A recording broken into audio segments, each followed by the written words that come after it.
წარმოიდგინე, როგორ ტიუტიუებ უსასრულო სიბნელეში გარშემო ფოლადი და მინაა, სადაც მკვლევარები მიკროგრავიტაციაში ახალ წამლებს ქმნიან, ხოლო გარეთ ლურჯი დედამიწა ჩაბიულის.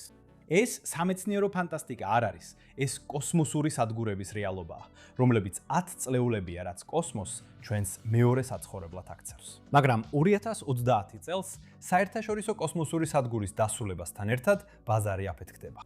10 ახალი კოსმოსური სადგური იგეგმება. კომერციული გიგანტებისგან, როგორიცაა WAST-ის Haven 1 და Blue Origin-ის ორბიტალური რიფი, სახელმწიფო პროექტებამდე, როგორიცაა ბარატია, ანტარქტიკა და რუსული სადგური. დღეს ჩვენ ყველა მათგანს შევადარებთ. ევადობას, მდებარეობას, გაშვების თარიღებსა და განსაკუთრებულ მახასიათებლებს და გადავხედავთ ისტორიას ჩინეთის ტიანგონგ ტიანხეზე. რატომ იწყება ბუმი ეხლა? მოდით ჩაუღრმავდეთ მომავლის მეგა კოსმოსურ სადგურებს, რომლებიც ჩვენთვის არა მხოლოდ კვლევას, არამედ ნამდვილ კოსმოსურ ეკონომიკებს მოიტანენ. ჩემი სახელია სირვანი და ეს არის მარსის ქრონიკები. გავფრინდეთ. სანამ მომავალში გადავხდებით, მცირე ექსკურსი გავაკეთოთ ისტორიაში. რადგან პიონერების გარეშე დღეს მეგა სადგურები არ იარსებებდა. ყველაფერი დაიწყო 1970-იან წლებში, სალიუტ 1-ით პირველ საბჭოთა სადგურით, 1971 წელს, რომელმაც გვაჩვენა, როგორ შეუძლიათ ადამიანებს თვეების განმავლობაში ორბიტაზე ცხოვრება. შემდეგ იყო Skylab-ი 1973 წელს NASA-ს პირველი მცდელობა. უპილოტო Saturn V-ის ავზი, რომელიც მიკროგრავიტაციის ექსპერიმენტებისთვის გამოიყენებოდა, მაგრამ მხოლოდ 171 დღის შემდეგ დაუცარი დარჩა და 1979 წელს ჩამოვარდა. საბჭოთაებმა ეს გადააჭარბეს მირით 1986 წელს. 15 წელი ექსპლუატაციაში 104 ასტრონავტი, მათ შორის ვალერი პოლაკოვის რეკორდი 427 დღე შეუჩერებლად. მირი იყო ლაბორატორია ბიოლოგიისთვის, მასალათმცოდნეობისთვის და კიდევ კომერციული კრისტალების გამოყვანისთვის. მაგრამ ასაკმა და ბიუჯეტის შემცირებამ 2001 წელს კონტროლირებადი ჩამოვარდნა გამოიწვია და შემდეგ უკვე საერთაშორისო კოსმოსური სადგური. 1988 წლიდან შენდება. 2000 წელს პირველად დასახდა საერთაშორისო შედევრია 16 ქვეყნის მონაწილეობით, 250-ზე მეტი სტუმარი, 20 ქვეყნიდან. მან მოგვიტანა გარდამტეხი კვლევები. ცილოვანი კრისტალებიდან, რომლებიც კიბოს წინააღმდეგ გამოიყენება, ვაკუუმში 3D ბეჭდომდე. და მისი ღირებულება 150 მილიარდ დოლარზე მეტია. მაგრამ 25 წელზე მეტი ხეთიხნის შემდეგ დასასრული ახლოვდება. 2030 წელს ის დეორბიტივდება, კონტროლირებადაც დაეშვება წყნარ ოკეანეში, ნემო პუნქტთან, რათა თავიდან აიცილოს შეჯახებები. მანამდე გადასვა კომერციულ სადგურებზე, სადაც ინსტიტუციური კლიენტები, როგორიცაა ESA და NASA, იქირავებენ სივრცეს, რათა შეივსოს ეს ხარვეზი. თანამედროვეობის ერთ-ერთი გამორჩეული მაგალითია ჩინეთის ტიანგონგი, ზეციური სასახლე, რომელიც 2021 წლიდან ფუნქციონირებს და ISS-ის გარდა ერთადერთი სრულად მოქმედი სადგურია. ტიანგონგი არის TESS ფორმის მოდული, რომლის ბირთვია ტიანხე 2021 წლიდან, ხოლო 2022 წელს დაემატა ვენტიანი და მენტიანი. ის დედამიწას 390 კილომეტრის სიმაღლეზე დაბალ ორბიტაზე, ანუ მოკლედ ლიოზე უვლის. მუდმივად 3 ტაიკონავტის განთავსების შესაძლებლობა აქვს, ხოლო მოკლევადიანად 6-ის. და აქ ტარდება კვლევები, ასტროფიზიკა, ბიოტექნოლოგია, დედამიწის დაკვირვება. განსაკუთრებული მახასიათებელია მოდულური აგებულება, რაც საშუალებას იძლევა გაფართოებაზე. მაგალითად, დაგეგმილი შუნტიანის ტელესკოპი 2026 წელს, რომელიც Hubble-ს აჭარბებს 300-ჯერ უფრო დიდი ხედვის ველით. ტელესკოპი ისეა დაპროექტებული, რომ შესაძლებელია მისი დისტანციურად მართვა, როგორც ნებისმიერი სხვა, მაგრამ მას ასევე აქვს თანამედროვე დრონების მსგავსად დაბრუნდი სახში ღილაკი, რომელიც მას სადგურზე აგზავნის სერვისისა და ტექნიკური მომსახურებისთვის. ჩინეთმა უკვე ჩაატარა 100-ზე მეტი ექსპერიმენტი, მათ შორის აბრეშუმის ჭიის მოშენება და ცეცხლის ანთება უმძიმობობაში. და მათ პირველად იგჭამეს. ასევე იწვევენ საერთაშორისო პარტნიორებს, როგორიცაა პაკისტანი ან გაერო. ტიანგონგი ავტონომიურია. აქვს 100 კილოვატიანი მზის პანელები, სიცოცხლის უზრუნველყოფის სისტემები, რომლებიც წყლის 90%-ს ამუშავებენ ხელახლა და რობოტები ტექნიკური მომსახურებისთვის. მოკლედ, ეს არის ISS-ის თანამედროვე ვერსია. 2030 წლამდე მისი გაფართოება იგეგმება. შესაძლოა მეორე ძირითადი მოდულითაც კი. ის ჩინეთის აღმავლობის სიმბოლოა. დამოუკიდებელია ISS-ისგან და ეფექტურობის თვალსაჩინო მაგალითია. მხოლოდ 3 წელიწადში აშენდა, მაშინ როცა ISS 12 წელი დასჭირდა. ეხლა მომავალზე გადავიდეთ. სულ 10 მეტნაკლებად სერიოზული პროექტი ვიპოვე, რომლებიც კოსმოსური სადგურების აშენებას აპირებენ და 2025 წლის დეკემბრის მდგომარეობით არის განახლებები. WAST Haven, ერთი რაზეც უკვე მაქვს საკუთარი ვიდეო გაკეთებული და ქვემოთ არის მული, გადაიწია 2026 წლამდე, ხოლო Lunar Gateway 2027 წლამდე. ამაზეც ქვემოთ ნახავ ვიდეოს. დავიწყოთ Lunar Gateway-ით.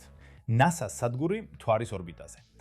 გუნდი შედგება NASA-სგან, ანუ აშეთეშუსგან, ევროპის კოსმოსური სააგენტოსგან ESA, იაპონიისგან JAXA-თი და კანადისგან CS8. სადგური საკმაოდ რთულის ორბიტაზე იქნება განთავსებული, ეგრეთ წოდებული Near Rectilinear Halo Orbit-ზე, ანუ NRHO-ზე. გაშვება პირველი მოდული 2027 წელს Falcon Heavy-ზე. ტევადობა 4 ადამიანი. განსაკუთრებული მახასიათებელი პირველი მთვარის სადგური და საკვანძო ცენტრი არტემისისთვის. ღირებულება აღემატება $7 მილიარდ და მთავარი აქცენტი გაკეთებულია მთვარის კვლევასა და მარსისთვის მომზადებაზე. შემდეგ გადავდივართ WAST Haven 1-ზე. ეს არის ამბიციური პროექტი ამერიკული კერძო კომპანიის WAST-ის, რომელიც სრულად არის მიძღვნილი კოსმოსის კომერციალიზაციისკენ. ეს სადგური განთავსდება დაბალ დედამიწის ორბიტაზე, სადაც ის ოპტიმალურად იქნება განლაგებული დედამიწიდან მარტივი წვდომისთვის. გეგმიური გაშვება 2026 წელს არის დაგეგმილი SpaceX-ის Falcon 9 რაკეტით, რაც ხაზს უსვამს სისტემის სანდოობასა და ხარჯთეფექტურობას. Haven 1-4 ადამიანის ტევადობით კომპაქტურია, მაგრამ ძალიან ფუნქციური. ის წარმოადგენს საწყის წერტილს შემდგომი გაფართოებისთვის უფრო დიდ კომპლექსად, რომელიც შესაძლოა ათეულობით ადამიანს მოიცავდეს და რეალური კოსმოსური ეკონომიკის შექმნის საშუალებას მისცემს. მისი განსაკუთრებულობა იმაში მდგომარეობს, რომ ის პირველი სულად კომერციული კოსმოსური სადგურია, რომელიც დამოუკიდებლად ფუნქციონირებს და შემდგომში მარტივად შეიძლება ინტეგრირდეს. SpaceX-ი არა მხოლოდ მოდულების ტრანსპორტირებას უზრუნველყოფს, არამედ ეკიპაჟისა და ტვირთის ლოგისტიკასაც, რაც პარტნიორობას კიდევ უფრო უსვამს ხაზს. მთავარი აქცენტი კეთდება ტურიზმზე, ანუ კერძო კოსმოსურ ფრენებზე თავგადასავლების მოყვარულთათვის, ასევე კვლევებზე ისეთ სფეროებში, როგორიცაა ბიოტექნოლოგია და მასალათმცოდნეობა, სადაც უწონადობა უნიკალურ ექსპერიმენტებს შესაძლებელს ხდის. წარმოიდგინეთ მაგალითად გულის სტიმულატორების განვითარება. უახლესი განახლებები ამას კიდევ უფრო საინტერესოს ხდის. 2025 წლის ნოემბერში WAST-მა მნიშვნელოვანი ეტაპი გადალახა. მათ დაასრულეს სადგურის სტრუქტურული ტესტირება და დაიწყეს Pathfinder-ის მისია, რომელიც ტექნოლოგიური დემონსტრატორის როლს ასრულებს და უკვე წარმატებით იმყოფება ორბიტაზე. გაშვების თარიღი ოდნავ გადაიწია 2026 წლის მეორე კვარტალზე, რაც მსგავსი პიონერული პროექტებისთვის დამახასიათებელია, თუმცა პროგრესი შთამბეჭდავია და კერძო კოსმოსური ფრენების ახალი ეპოქის დაწყებას გვპირდება. როდესაც Haven 1 დასრულდება, ის დაახლოებით ასე გამოიყურება, როგორც ჩემი 3D პრინტერზე დაბეჭდილი მოდელი, აქ ახალი მოდულებით. მოდელი Printables-დან მაქვს, ეს ჩვენი პარტნიორის Prusa-ს პლატფორმაა. მზის პანელები არ დავამატე, რადგან სადგური ასე უფრო მომწონს. და ჩემ სტუდიაში სადგურს ელექტროენერგიის მიწოდება არ სჭირდება. WAST-ით საუბრობს ბრუნვად კოსმოსურ სადგურებზე, რომლებიც სხვადასხვა დონეზე განსხვავებულ მიზიდულობას უზრუნველყოფენ. ამისთვის უბრალოდ რამდენიმე ესეთი მოდული ერთმანეთს აერთებენ და ბრუნვაში მოჰყავთ. ბოლო თვეებში მე არა მხოლოდ ეს კოსმოსური სადგური, არამედ მთელი რაკეტების ფლოტიც ამოუბეჭდები. და დეკემბერში უბრალოდ დავიწყე ბევრი საყოფაცხოვრებო ნივთისა და საშობაო საჩუქრების ბეჭდვა ქორვანით. მაგალითად, ეს ბოთლის დამჭერი, ეს პროპელერის თამაში, ან ეს მანათობელი თოვლის კაცი. ამ ეტაპზე ეს ტექნოლოგია იმდენად დახვეწილია, რომ ნებისმიერ ადამიანს შეუძლია მისი გამოყენება. ასე რომ, თუ შენს გინდა ეს წარმოუდგენლად მაგარი ტექნოლოგია, შეგიძლია გამოიყენო ჩემი affiliate მული, ქვემოთ აქსესუარებისა და პრინტერისთვის. ამით შენს თავს კარდს გაუკეთებ და პირდაპირ დაეხმარები მარსის ქრონიკებს. შემდეგად გადავხედავთ Axiom-ის სადგურს. ეს არის ამერიკული კომპანიის Axiom Space-ის პროექტი, რომელიც მჭიდროდ არის დაკავშირებული NASA-სთან და ასევე უნდა განთავსდეს დაბალ დედამიწის ორბიტაზე.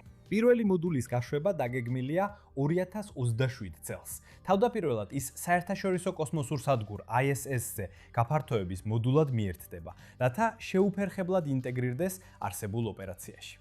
8 ადამიანის ტევადობით ის ბევრად მეტ სივრცეს თავაზობს, ვიდრე ბევრი სხვა დაგეგმილი სადგური. და ისეა დაპროექტებული, რომ გრძელვადიან პერსპექტივაში საერთაშორისო ეკიპაჟებისთვის იყოს შესაფერისი. მისი განსაკუთრებულობა მდგომარეობს იმაში, რომ ის ISS-დან გადასვლის გარდამავალ გადაწყვეტილებას წარმოადგენს. გეგმიური ISS-ის გამორთვამდე 2030 წელს სადგური შეიძლება გამოეხოს და დამოუკიდებლად გააგრძელოს ოპერირება, რაც ორბიტაზე უწყვეტი ყოფნის გარანტიას იძლევა. გამოყოფა ამჟამად 2028 წლისთვის არის დაგეგმილი. მაგრამ თუ 2027 წელს პირველი მოდული გაეშვება, საეჭვოა შეძლებს თუ არა სადგური უკვე 1 წლის შემდეგ ISS-ისგან დამოუკიდებლად ოპერირებას. 2000 წლის NASA-ს კონტრაქტის წყალობით ის კომერციულ ეპოქაში გადასასვლელ ხიდად იქცა, სადაც NASA-ს შეუძლია ადგილები იქირაოს იმის ნაცვლად, რომ ყველაფერი თავად ააშენოს. ყურადღება გამახვილებულია კომერციულ გამოყენებაზე, განსაკუთრებით ბიოტექნოლოგიურ ექსპერიმენტებზე, სადაც უჯრედებს უმძიმობობაში ზრდიან ახალი მედიკამენტების შესაქმნელად. ასევე მასალათმცოდნეობაზე, რაც დედამიწაზე შეუძლებელ შენადნობებს ქმნის. ბოლო მოვლენები პროგრესს აჩვენებს. ძირითადი სტრუქტურა AXPPTM მოდული ამჟამად იტალიაში Thales Alenia Space-ის მიერ შენდება და ის ჰიუსტონში უნდა გადაეტანათ და დაემონტაჟებინათ 2025 წლის შემოდგომაზე. მაგრამ როგორც ჩანს, ეს ჯერ არ მომხდარა.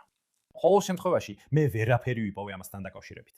ისინი ნებისმიერ შემთხვევაში ერთ-ერთ მთავარ მოთამაშედ ითვლებიან post-ISS ეპოქაში. მაგრამ ასევე ეხლაც, რადგან ისინი SpaceX-სა და NASA-სთან თანამშრომლობით, კერძო ტურისტებს ISS-ზე მიყავთ, ვითაც პროფესიონალი ეკიპაჟები განსაკუთრებით კმაყოფილები არ არიან. მაგრამ ეს ფულს მოაქვს და ფული მართავს სამყაროს. ეხლა გადავხედოთ Gravitix-სა და ASHS-ის კოსმოსურ ძალებს შორის თანამშრომლობას. Gravitix არის ამერიკული კერძო კომპანია, რომელიც ASHS-ის კოსმოსურ ძალებთან, ანუ USSF-თან თანამშრომლობს, რათა სამხედრო დანიშნულების ტექნოლოგიები კოსმოსში განავითაროს. სადგურის ზუსტი მდებარეობა ჯერ საბოლოოდ განსაზღვრული არ არის, ანუ ჯერ დასაზუსტებელია, რაც დამახასიათებელია სენსიტიური პროექტებისთვის, რომლებიც მოქნილად შეიძლება შეიცვალოს. ასევე განთავსების თარიღი და ტევადობაც ჯერ უცნობია, რადგან ეს არის მეტად ადაპტირებადი სისტემა, რომელიც უნდა რეაგირებდეს საფრთხის სცენარებზე. მისი განსაკუთრებულობა სამხედრო მიმართულებაშია. ის ემსახურება ტაქტიკური რეაგირების კოსმოსურ პროგრამას, მოკლედ TACRS, რომელიც მიზნად ისახავს სწრაფ რეაგირებას კოსმოსში, მაგალითად სატელიტების ან სენსორების სწრაფი განთავსებით საფრთხეების წინააღმდეგ. StarMax-ის მოდულებზე დაყრდნობით, რომლებიც მოდულარული და მასშტაბირებადია, Gravitix-მა 2024 წლის აპრილში მიიღო კონტრაქტი 1,7 მილიონ დოლარზე, რომელიც ახლა შეიძლება გაიზარდოს 60 მილიონ დოლარამდე. ფოკუსი გაკეთებულია თავდაცვაზე, ორბიტაში სენსორების ან დრონების მსგავსი სასარგებლო დატვირთვების სწრაფ განთავსებაზე, რათა უზრუნველყოფილი იყოს უპირატესობა კოსმოსში ვითარების მონიტორინგში. ანახლებებმა ყველაფერი ბევრად უფრო საინტერესო გახადა. 2025 წლის ნოემბერში Gravitix-მა წარადგინა კონცეფცია Diamondback, ორბიტალური კერიერი, რომელიც კოსმოსში ავიამზიდივით მუშაობს და შეუძლია სატელიტების პირდაპირ გაშვება, რაც აძლიერებს თანამშრომლობას და ASHS-ის კოსმოსურ ძალებს კომერციული კოსმოსური ტექნოლოგიების ეპოქაში შეხვდავს. ეხლა გადავხედოთ რუსულ ორბიტალურ სადგურს. ეს არის ამბიციური პროექტი. რუსეთის კოსმოსური სააგენტო როსკოსმოსისგან, რომელიც შექმნილია როგორც საერთაშორისო კოსმოსური სადგურის ISS-ის პირდაპირი მემკვიდრე და მიზნად ისახავს რუსეთის ყოფნის უზრუნველყოფას კოსმოსში. ეს სადგური განთავსდება დაბალ დედამიწის ორბიტაზე, ანუ LEO-ზე. კერძოდ ორბიტაზე, რომლის დახრილობაც არის 51.6 გრადუსი. როგორც ეს ცოტა ხნის წინ 5 დეკემბერი 2025 წელს დენის მატოევის მისიის დაგეგმვის ხელმძღვანელის მიერ გამოცხადდა. დაბრუნება დამტკიცებულ პარამეტრებზე, რაც გაშვებასა და მისათნომობას ამარტივებს. განთავსება დაიწყება 2027 წელს პირველი მოდელის მოდულით, რომელიც Soyuz-ის ან Angara-ს რაკეტით უნდა გაეშვას და 2023 წლისთვის მთლიანობაში 6 მოდულამდე უნდა გაიზარდოს. მინიმუმ 2 ადამიანისთვის განკუთვნილი ტევადობით ის მოქნილად გამოიყენება, საჭიროების შემთხვევაში მეცსაც იტევს და უზრუნველყოფს როგორც ავტონომიურ რეჟიმებს ეკიპაჟის გარეშე, ასევე ეკიპაჟიანი მისიებისთვის გრძელვადიანი ყოფნისთვის. მისი განსაკუთრებულობა იმაში მდგომარეობს, რომ ის რუსეთისთვის დამოუკიდებელი ISS-ის შემცვლელის როლს ასრულებს. ის სრულად ავტონომიურია და აღჭურვილია მოწინავე სისტემებით, მათ შორის მზის პანელებით, რომლებიც 100 კილოვატზე მეტ ენერგიას აწარმოებს, ასევე სიცოცხლის უზრუნველყოფის სისტემებით, როგორიცაა წყლისა და ჟანგბადის გადამუშავება. ყურადღება გამახვილებულია ახალი მასალების განვითარებაზე უწონადობაში, სამედიცინო კვლევებზე, კოსმოსში ხანგრძლივი ყოფნისას, ასევე ინოვაციური ტექნოლოგიების, როგორიცაა რობოტიკა და საკომუნიკაციო სისტემები, ტესტირებაზე. ბოლო განახლებები პროგრესს უსვამს ხაზს. 2025 წლის განმავლობაში როსკოსმოსმა დაასრულა ორბიტის პარამეტრების განსაზღვრა და გააფართოვა პარტნიორობა საერთაშორისო მოთამაშეებთან, როგორიცაა ბელარუსი. სადგურის 2023 წლამდე მრავალმხრივ ლაბორატორიად გადაქცევა, რომელიც მხარს უჭერს რუსეთის სუვერენიტეტს კოსმოსში და შესაძლოა კომერციული გამოყენების შესაძლებლობებსაც ხსნის.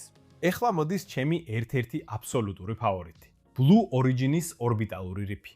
ეს არის ამერიკული კომპანიების Blue Origin-ისა და Sierra Space-ის ერთობლივი პროექტი, რომელიც მიზნად ისახავს კოსმოსის კომერციალიზაციას და ასევე განთავსდება დედამიწის დაბალ ორბიტაზე. ეკიპაჟებისა და ტვირთებისთვის მარტივი წვდომის უზრუნველყოფა. განთავსება დაგეგმილია 2027 წლისთვის, ხოლო მოდულებს New Glenn-მა და Vulcan Centaur-მა უნდა აიტანან. 10 კაციანი ტევადობით ის უზრუნველყოფს საკმარის სივრცეს საერთაშორისო გუნდებისთვის და ისეა დაპროექტებული, რომ გრძელვადიან პერსპექტივაში მრავალმხრივი გამოყენებისთვის იყოს შესაფერისი. კვლევებიდან დაწყებული, კერძო მისიებით დამთავრებული. ამ სადგურს რამდენიმე განსაკუთრებული მახასიათებელი აქვს. პირველი განსაკუთრებულობაა წარმოუდგენლად ბევრი ფანჯრის არსებობა, რაც აჩვენებს Blue Origin-ის მთავარ აქცენტს დედამიწაზე. თუნდაც კოსმოსში, ისინი მაინც დედამიწაზე არიან კონცენტრირებულნი. კიდევ ერთი საინტერესო თავისებურებაა ის, რომ ისინი ერთადერთები არიან, ვინც მასშტაბურად იყენებენ გასაბერ მოდულებს. ეს მოდულები მათ პარტნიორ Sierra Space-ისგან მოაქვთ. მოდულები გაკეცილ მდგომარეობაში გაეშვება და მხოლოდ ორბიტაზე გამოიყენება, რაც ტრანსპორტირებას უფრო ეფექტურს ხდის და 1 კუბურ მეტრზე ხარჯებს ამცირებს. ტექნოლოგია, რომელიც Sierra Space-მა NASA-ს დაფინანსებით განავითარა, საშუალებას აძლევს სადგურს ორბიტაზე ბიზნეს პარკად პოზიციონირდეს. ასევე ძალიან მაგარია ეს გარე სამუშაოებისთვის განკუთვნილი მანქანა. პატარა მოდული, რომელშიც ერთი ადამიანი ეტევა, სიცოცხლის უზრუნველყოფის სისტემებითა და სამუშაო იარაღის მკლავებით, რომლებიც სადგურის გარეთ სამუშაოებისთვის გამოიყენება. ეს ამცირებს საჭიროებას კოსმოსური სკაფანდრებისა და ღია კოსმოსში გასვლებისათვის. ყურადღება გამახვილებულია კომერციასა და კვლევაზე. განსაკუთრებით ისეთ სფეროებში, როგორიცაა ფარმაცია, სადაც უნძიმობა ახალ კრისტალებს ქმნის, ასევე ტურიზმსა და ინდუსტრიულ წარმოებაში. უახლესი განახლებები პროექტს კიდევ უფრო საინტერესოს ხდის. 2025 წლის აპრილში Sierra Space-მა დაასრულა Human in the Loop ტესტები, სადაც ყოველდღიური ოპერაციები მაკეტში იყო სიმულირებული. და 2025 წლის ივნისში წარმატებით ჩატარდა მაღალსიჩქარიანი დარტყმის ტესტები, რომლებმაც დაადასტურეს გამძლეობა კოსმოსური ნარჩენების მიმართ. რაც გზას უხსნის გაშვებას 2027 წელს და Orbital Reefs კერძო კოსმოსური ფრენების პიონერად აქცევს. ზუსტად იმავე ტექნოლოგიას, რომელსაც Sierra Space იყენებს Blue Origin-ისთვის გასაბერი მოდულების მიწოდებისთვის, ისინი ასევე იყენებენ საკუთარი კოსმოსური სადგურის ამბიციების განსახორციელებლად. ისინი გეგმავენ თავიანთ Life კოსმოსურ სადგურებს. უზარმაზარი სტრუქტურები, რომლებიც ერთ მთლიან ნაწილად გაეშვება და მხოლოდ კოსმოსში გაიშლება. ისინი სხვადასხვა ზომებს გეგმავენ. ისინი იწყებენ პატარა მოდულებით, დაახლოებით 300 კუბური მეტრის მოცულობით და შემდეგ ნელ-ნელა იზრდებიან, სანამ 5000 კუბურ მეტრს არ მიაღწევენ ერთ Life მოდულში, რომელიც 22 მეტრის სიგრძის და 19 მეტრი დიამეტრის იქნება. ეს აშკარად სრულიად განსხვავებული წარმოდგენაა იმის შესახებ, თუ როგორი შეიძლება იყოს კოსმოსური სადგურები, ვიდრე ჩვენი აქამდე არსებული მონაწილეების ხედვა. Sierra Space გეგმავს, რომ მათი სადგურები დაბალი დედამიწის ორბიტისთვის იყოს განკუთვნილი. პირველი მოდულის გაშვება 2026 წლისთვის არის დაგეგმილი, რაც მას ახალ სადგურებს შორის ერთ-ერთ ყველაზე ადრეულ კანდიდატად აქცევს და სწრაფ განხორციელებას უზრუნველყოფს. 4 ადამიანისთვის განკუთვნილი ტევადობით ის კომპაქტურია, მაგრამ მაღალფუნქციური. იდეალურია მცირე გუნდებისთვის მოკლე მისიებზე. აქ ჩვენ საუბრობთ ყველაზე პატარა სადგურზე. მისი განსაკუთრებულობა იმაშია, რომ ის არის საპილოტე პლატფორმა გასაბერი ტექნოლოგიისთვის. დიდი ინტეგრირებული მოქნილი გარემო, ანუ Life, დამოუკიდებელ მოდულად გაეშვება, რომელიც იკეცება, ტრანსპორტირდება და ორბიტაზე იბერება. სანამ ის ისეთ პროექტებში ინტეგრირდება, როგორიცაა ორბიტალური რიფი, საჭიროა უფრო დიდი სტრუქტურების განხორციელებას დემონსტრირება. ყურადღება გამახვილებულია ბიოტექნოლოგიურ კვლევაზე, სადაც უჯრედები და ორგანიზმები უმძიმობობაში იზრდება ახალი თერაპიების შესაქმნელად და ასევე გამოიყენება როგორც ტექნოლოგიური დემონსტრატორი კომერციული სადგურებისთვის. 2025 წლის მარტში Sierra Space-მა გააღრმავა პარტნიორობა Juris-თან, რათა დააჩქაროს კოსმოსზე დაფუძნებული სამედიცინო კვლევები. და 2025 წლის ნოემბერში დასრულდა სტრუქტურული ტესტები, რომლებიც ადასტურებს გასაბერი ტექნოლოგიის სისწორეს. რაც Pathfinder-ს გარდამტეხ ნაბიჯად აქცევს post-ISS ეპოქისთვის და Sierra Space მოდულური ჰაბიტატების ლიდერად აყალიბებს. ეხლა კი გადავხედოთ SATIA Antarctic სადგურს, რომელიც ინდოეთის კოსმოსური კვლევის ორგანიზაციის, ანუ ISRO-ს გამორჩეული პროექტია. ასახავს ინდოეთის ამბიციებს კოსმოსში და უნდა გახდეს ქვეყნის პირველი საკუთარი ორბიტალური ფორპოსტი. ასევე ეს სადგურიც განთავსდება დაბალ დედამიწის ორბიტაზე, დაახლოებით 400 კმ სიმაღლეზე, რათა ინდური რაკეტებისთვის, როგორიცაა PSLV ან GSLV, უზრუნველყოფილი იყოს მარტივი ცდომა და შემცირდეს ხარჯები.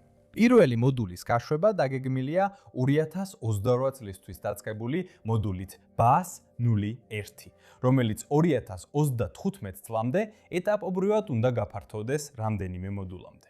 სრული შესაძლებლობის მიღწევა.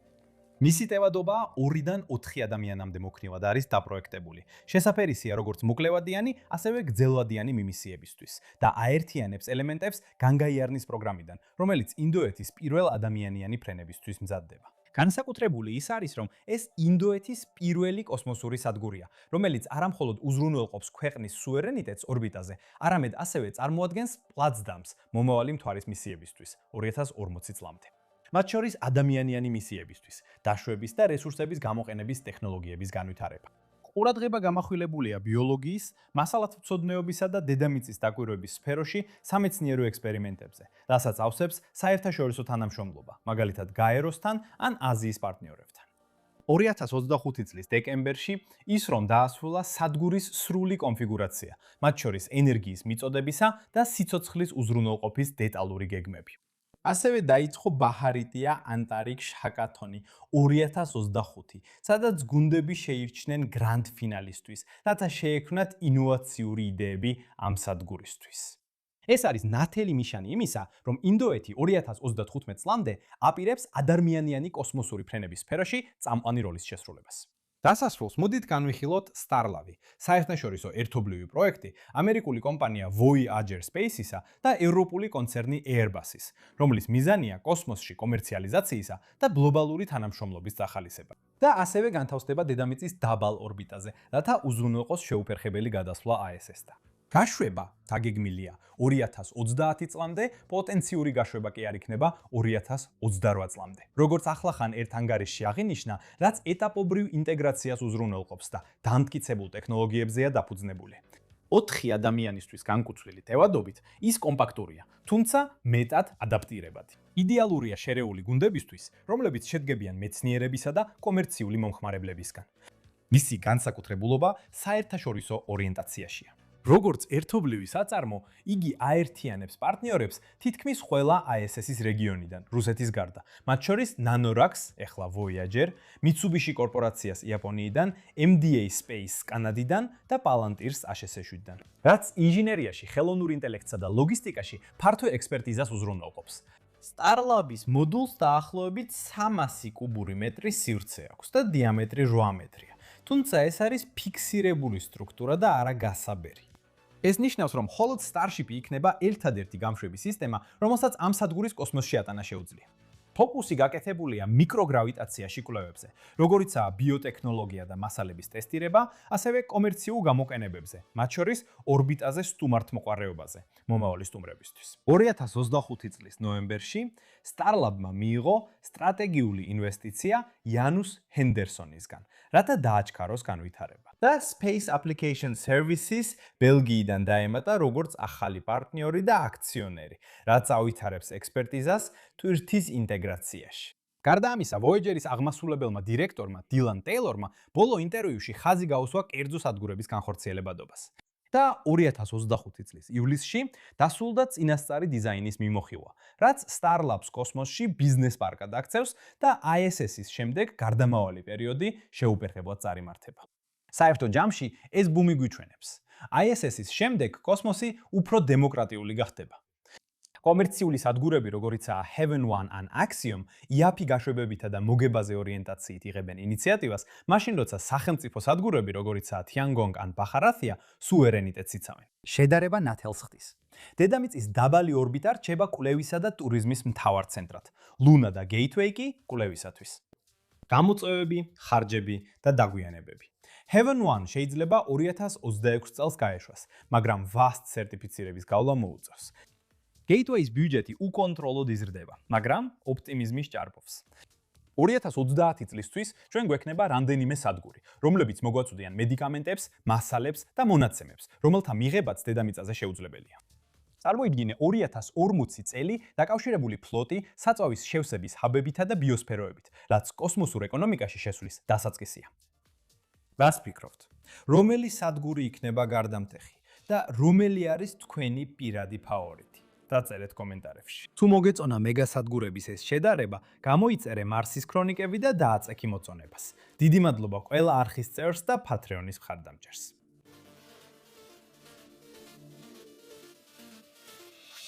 გამარჯობა, ჯერ კიდევ ვიღებ.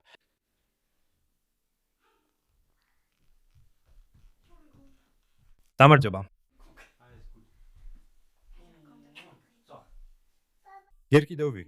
ჯერ კიდევ ვიღებ. აქ დარჩები და ჩუმად იქნები?